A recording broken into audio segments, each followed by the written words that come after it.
हा व्हिडिओ बनवण्याचा एक साधा सरळ उद्देश माझा असा आहे, की तुम्हाला जाणीव व्हावी, की मराठी माणसावर कसा अन्याय केला जातोय आणि मराठी माणूस कसा झोपलेला आहे. त्याचं हे एक उदाहरण आहे. आता ह्यामध्ये बघा, हिंदी राज्य आणि नॉन हिंदी राज्य जे आहेत.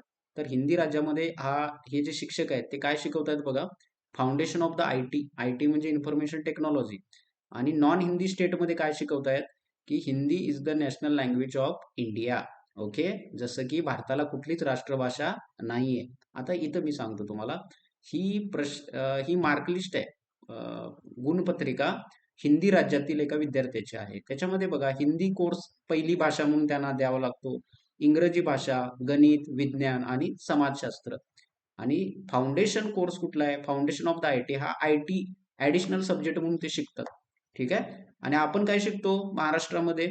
आपण शिकतो महाराष्ट्रामध्ये हिंदी भाषा शिकतो. 5वी पासून आपल्या गळ्यात मारलेली आहे ती. ठीक आहे. तर आता तर देवेंद्र फडणवीस हा अ, हुकुमशहा टाईपचा मुख्यमंत्री आपल्याला लाभलेला आहे. त्या माणसानं तर आता पहिलीपासून हिंदी विषय लादायची सुरुवात केली होती. म्हणजे काय गरज काय हिंदी विषयाची? हिंदीमुळे काय होतं? काय त्याचा फायदा काय आपल्याला?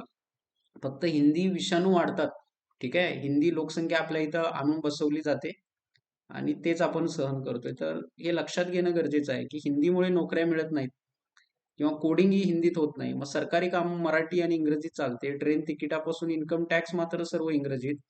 पण मराठी मुलांना हिंदी का शिकवायची? त्यातून काय फायदा होतो?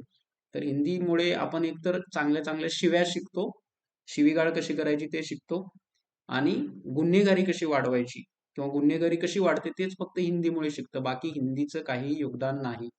ठीक आहे. आता तर हा नवीन जर तुम्हाला चार्ट दिसत असेल तर तो असा सांगतो बघा, की हे जे उत्तर प्रदेश आहे गडद रंगामधलं त्यांचे खासदार 120 होणार आहेत नवीन रचनेनुसार.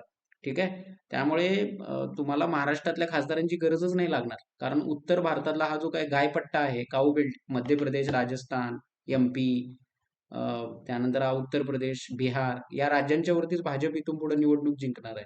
त्यामुळे हे सगळ्या गोष्टी आपण लक्षात ठेवणं गरजेचं आहे. आणि त्या दृष्टीनं आपला मराठी बाणा हा जागृत असणं कायम गरजेचं आहे. Thank you.